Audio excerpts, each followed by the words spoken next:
MG-HS इस गाड़ी को पाकिस्तान में आए हुए 2 साल से ज़्यादा वक्त गुजर चुका है और इन 2 सालों में पाकिस्तानी मार्केट बहुत ज़्यादा चेंज हुई है। इकोनॉमिक क्राइसिस और इम्पोर्ट बैन की वजह से MG ने पिछले 1 साल बहुत ज़्यादा स्ट्रगल की है, लेकिन अब MG ने रिकवर करने का प्लान बनाया है और इसकी फ्लैगशिप क्रॉसओवर MG-HS एसेंस अब पाकिस्तान में असेंबल की जा रही है। आज हम इसका रिव्यू करेंगे, आपको MG का प्रोडक्शन प्रोसेस भी दिखाएंगे and most importantly MG-HS essence को ड्राइव करके इसकी क्वालिटी और परफॉर्मेंस को टेस्ट करेंगे। So let's go for the review.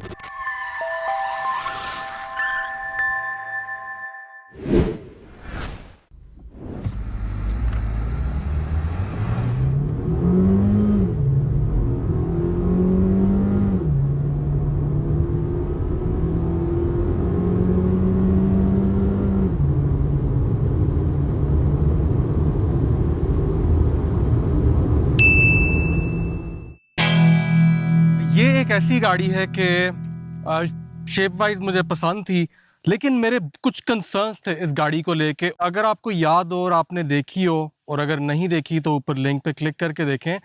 MG का जब पहली दफ़ा HS का रिव्यू किया था तो उसके कंक्लूजन में वो कंसर्न्स मैंने शेयर किए थे और शाहिल ने भी अपने कंसर्न्स शेयर किए थे, और उन कंसर्न्स को आज हम एग्जैक्टली उसी तरह दोबारा उठाएंगे और देखेंगे कि वो किस हद तक एड्रेस हुए और किस हद तक नहीं हुए। जो हमारे जहन में कुछ सवालात थे वो हमने MG पाकिस्तान से किए, और MG पाकिस्तान ने हमें इनवाइट किया कि आप आएँ, आप हमारा सेटअप विज़िट करें, हमारा प्लांट विज़िट करें, आप हमें मिलें और आप खुद डिसाइड करें कि आपके वो कंसर्न्स किस हद तक एड्रेस हुए हैं। द बिगेस्ट कंसर्न वाज कि MG पाकिस्तान CBU मंगवा रहा है, ये लोकल असेंबली शुरू करेंगे या नहीं करेंगे। लोकल असेंबली जब कोई भी कार मैन्युफैक्चरर पाकिस्तान में शुरू करता है तो वो एक तरह की एश्योरिटी होती है कि ये कंपनी यहाँ पे ठहरने के लिए आई है, गाड़ियाँ बेचने के लिए आई है। ऐसा नहीं कि बहुत सी कंपनीज की तरह ये कुछ CBU मंगवाए हैं इन्होंने और ये जब CBUs ख़त्म होंगे तो मे भी अपना सिस्टम वाइंड अप करें और यहाँ से चले जाएं। और एग्जैक्टली इसी तरह के सवालात और शुबात मेरे जहन में भी थे, और आज हम इन सवालात को, इन शुबात को, इन कंसर्न्स को दोबारा एक ओवरव्यू करेंगे कि क्या MG पाकिस्तान यहाँ पे स्टे कर रहा है या फिर MG पाकिस्तान जा रहा है। और हमारे जो कंसर्न्स हैं इनको एड्रेस करने के लिए MG ने हमें इनवाइट भी किया था, और वही अब हम आप लोगों के साथ डिस्कस करते हैं। ये गाड़ी इनकी लोकली असेंबल्ड CKD यूनिट है और आज इसकी ड्राइव करके हम आप लोगों को दिखाते हैं कि क्या कोई फ़र्क है या नहीं। अच्छा, अब ऑब्वियसली जो एक मेरा कंसर्न था मैं उसके बारे में बात करना चाहूँगा। जब ये गाड़ी लॉन्च हुई थी इसकी प्राइस अपने कंपेटिटर्स के मुकाबले में थोड़ी ऊपर रखी गई थी, और मैंने तो खैर इस चीज़ पे काफ़ी एतराज़ किया था, क्योंकि ठीक है इसमें फ़ीचर्स ज़्यादा हैं, इसकी क्वालिटी भी थोड़ी सी मुझे बेहतर लगती है, लेकिन उस टाइम पे जो डिफरेंस था वो काफ़ी सिग्निफिकेंट था। जहाँ तक मुझे याद पड़ता है जो डिफरेंस था between Sportage, front wheel drive और MG-HS वो तकरीबन 9 लाख के करीब था, जो ठीक है फीचर्स ज़्यादा हैं लेकिन इट वाज़न्ट जस्टिफाइबल। अब हम चलते हैं जो 2023 में इसकी जो प्राइसिंग है।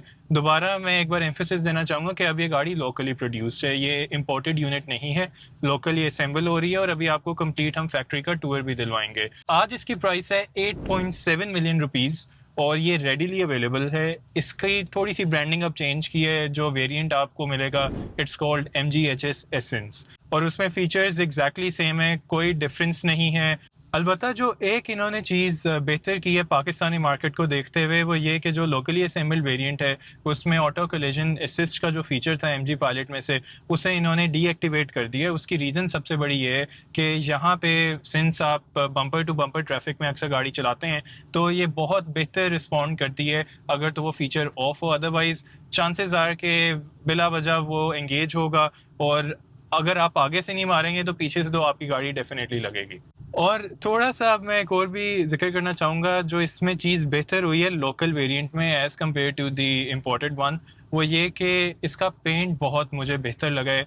आपको फील होता है कि इसमें जो लेयर है पेंट की वो भी ज़रा थिकर है, इसी वजह से ऑरेंज फील भी ज़्यादा है। और आई थिंक कि जब हम फैक्ट्री विज़िट करने जा रहे थे तो इस बारे में मैंने अली के साथ भी डिस्कशन की थी, तो वो क्लिप भी चेक करते हैं।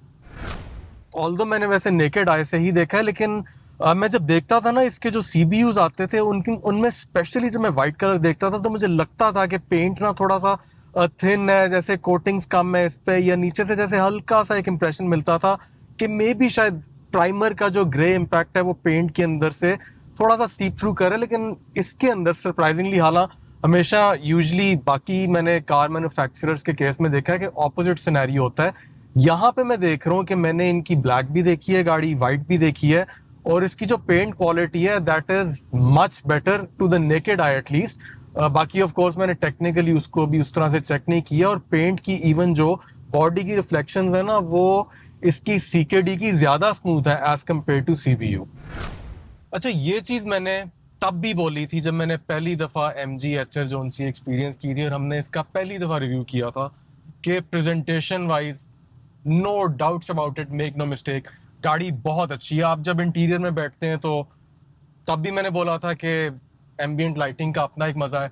उसके बाद गाड़ी के अंदर जितनी फिनिशिंग चल रही है, लेदर की पैडिंग चल रही है, डैशबोर्ड के ऊपर, डोर्स के ऊपर, एक बहुत ज्यादा गाड़ी के इंटीरियर को प्रीमियम फील देती है।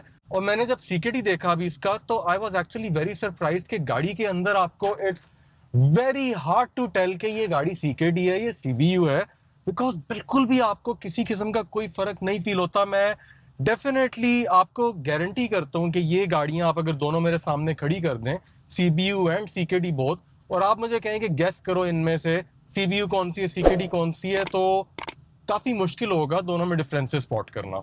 एक और चीज जो तब मुझे फर्स्ट ड्राइव पे एक इंप्रेशन मिला था, और वो मुझे आज भी थोड़ा सा, अगर मैं बहुत ज्यादा गौर करूं तो हल्का सा एग्जिस्ट करता है, और वो है इसकी ट्रांसमिशन में। कुछ लोग कहते थे, और मैंने भी तब कहा था, कि थोड़ा सा आपको दे स्लाइट जर्क आपको फील होता है।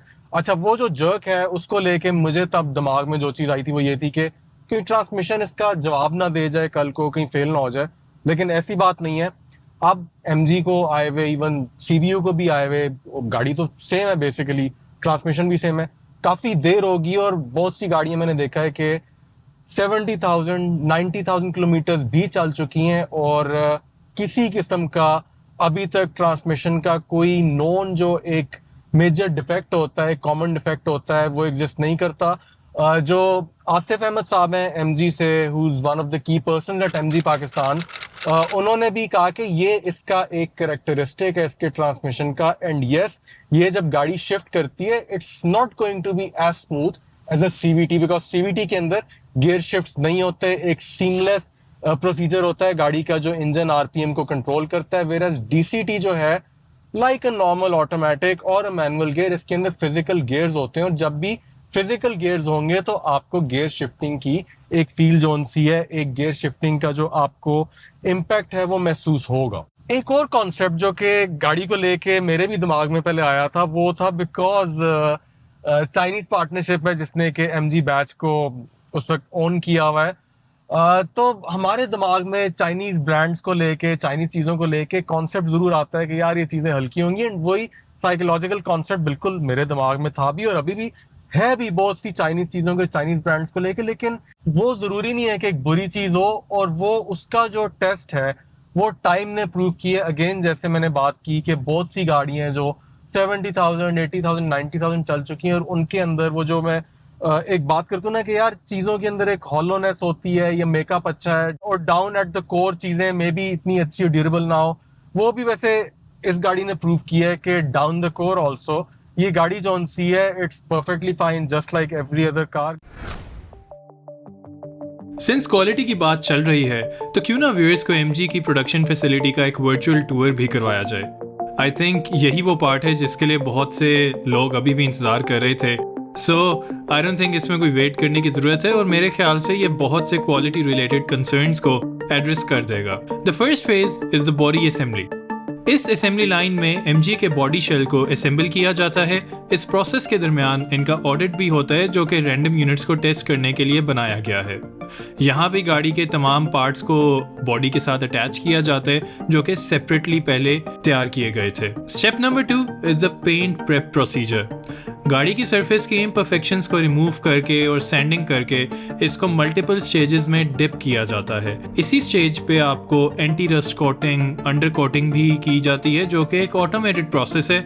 फिर जो इंजन की असेंबली है, इसमें इंजन ब्लॉक को मैकेनिकली असेंबल करके रेडी किया जाता है। इसी के साथ दूसरी तरफ मैकेनिकल पार्ट्स पे भी काम चल रहा होता है। गाड़ी की सस्पेंशन और गियर बॉक्स को भी साथ साथ तैयार किया जा रहा होता है। ये एक बहुत अच्छा एक सिंक चल रहा होता है और आई थिंक कि जब आप फैक्ट्री का विज़िट करते हैं तो आप रियलाइज़ करते हैं कि ये छोटे छोटे पार्ट्स हैं जो कि बहुत ज़रूरी होते हैं कि जब आपने एक पूरी गाड़ी को असेंबल करना है। और इसको लाइव देख के वैसे मज़ा तो बहुत आया था। और अब चलते हैं इंटीरियर असेंबली की तरफ। ये भी बहुत ज़रूरी पार्ट है। इसमें तमाम स्टैंडर्ड सेट ऑफ प्रोसीजर्स को फॉलो किया जाता है जो MG मोटर्स की इंटरनेशनल क्वालिटी के हिसाब से फाइनलाइज होता है। फिर ऑब्वियसली गाड़ी के इलेक्ट्रॉनिक्स को चेक किया जाता है ऑन बोर्ड डायग्नोस्टिक टूल के थ्रू, और इसी के थ्रू कोई भी अगर गाड़ी में एरर्स हैं तो वो आपके सामने आ जाते हैं। इसके बाद गाड़ी के एडवांस रोड सेफ्टी फीचर्स को कैलिब्रेट करके टेस्ट किया जाता है एंड लास्टली वाटर टेस्टिंग की जाती है ताकि किसी किस्म की कोई वाटर लीकेज ना हो। इस टाइम पे मैं भी क्यूरियस था ये जानने के लिए कि इस प्रोडक्शन फैसिलिटी की कैपेसिटी कितनी है। तो MG के रेप ने हमें बताया कि एक साल में ये अबाउट 25,000 गाड़ियां प्रोड्यूस कर सकते हैं, जो कि बाद में एक्सपेंड भी किया जा सकता है depending on the demand of vehicles. ये तो था इसका production process. Now back to Ali, वो गाड़ी को टेस्ट भी करें और इसकी परफॉर्मेंस की अब बात करेंगे। तब जब मैंने गाड़ी चलाई थी तो 1.5 टर्बो इंजन इसमें आ रहा था और आज भी एग्जैक्टली वही इंजन वही ट्रांसमिशन सेटअप है इस गाड़ी के अंदर। मैंने तो बोला था कि गाड़ी की जो परफॉर्मेंस है वो थोड़ा सा आपको लेट डाउन करवाती है। अच्छा द थिंग इज के अब if I look back at it तो साइकोलॉजिकली यस 1.5 टर्बो की जब आप बात करते हो तो आपके दिमाग में पहली चीज आती है Honda civic. 10 generation and 11 generation की बात अभी नहीं करते, तो 10 जनरेशन ही चल रही थी उस टाइम पे, 11 तो खैर अभी रिसेंटली आई है। तो 1.5 टर्बो को लेके ना एक बड़ा ही दिमाग में कॉन्सेप्ट अजीब सा था कि गाड़ी बड़ी तेज होगी। उसके हिसाब से ये गाड़ी, तब मैंने यही कहा था कि गाड़ी थोड़ा सा लेट डाउन कराती है क्योंकि मैं कंपैरिजन गलत कर रहा था। और आज की डेट में अगर मैं डायरेक्टली इसको इसके अपने ब्रैकेट में इसके अपने सेगमेंट में कंपेयर करता हूँ तो किया स्पोर्टेज फ्रंट व्हील ड्राइव से करूंगा या Hyundai Tucson front wheel drive से ही करूंगा। और अगर मैं उन दोनों के मुकाबले में कंपेयर करूं तो परफॉर्मेंस वाइज ठीक है, गाड़ी कोई बहुत बुरी नहीं है। और एक चीज इसके अंदर हमें जो MG ने क्लैरिफाई की, MG पाकिस्तान ने, वो उन्होंने पॉइंट ब्लैंक स्ट्रेट अवे कहा है कि वी हाईली रिकमेंड कि आप इस गाड़ी को सिर्फ हाई ऑक्टेन के ऊपर ही चलाएं, आप इसके अंदर मिक्सिंग ना करें, आप इसको नॉर्मल फ्यूल के ऊपर ना चलाएं, क्योंकि हाई ऑक्टेन पे इस गाड़ी की जो परफॉर्मेंस है वो ठीक है। एंड इस गाड़ी के अंदर टोटली हाई ऑक्टेन डला हुआ है, टोटली हाई ऑक्टेन पे चली हुई है और नॉकिंग नहीं कर रही गाड़ी। एक होता है ना कि उस पहले मुझे हल्का सा फील हो रहा था कि जैसे गाड़ी के अंदर नॉक है, लेकिन अभी मैं इसको जितनी दफा भी फ्लोर कर रहा हूँ गाड़ी के अंदर मुझे नॉकिंग नहीं फील हो रही। ये तो अली के कुछ कंसर्न्स से जो आज एड्रेस हुए हैं, लेकिन बीइंग अ MG कस्टमर जो एक सबसे बड़ा कंसर्न है वो ये कि इसकी आफ्टर सेल सर्विस और कॉस्ट ऑफ मेंटेनेंस क्या है। क्या MG HS के पार्ट्स मिलते भी हैं? इन सब बातों का जवाब MG ने हमें डिटेल में दिया है। इस बात की यकीन दहानी करवाई गई है कि पार्ट्स रेडीली अवेलेबल हैं। हमने MG लाउंज लाहौर की वर्कशॉप को विजिट करके भी चेक किए and it seems that they are prepared. जिस तरह MG अपने कस्टमर एक्सपीरियंस को एनहांस कर रही है उसे देखते हुए तो मुझे यही लगता है कि जल्द ही स्पेयर पार्ट्स की प्राइसेस और रेगुलर मेंटेनेंस कॉस्ट को भी ज़्यादा कंपैरेटिव किया जाएगा। और हाँ, अब एक आखिरी कंसर्न, अगर आप MG HS एसेंस लेना चाहते हैं तो इसमें वेट कितना करना पड़ेगा। हम सबको पता है कि जब MG HS लॉन्च हुई थी तो वेटिंग टाइम तो बहुत ज़्यादा था, लेकिन आज लकीली MG ने ऑलरेडी अपने प्लांट पे कई गाड़ियों की प्रोडक्शन मुकम्मल कर ली है, तो waiting time as of today कुछ भी नहीं है।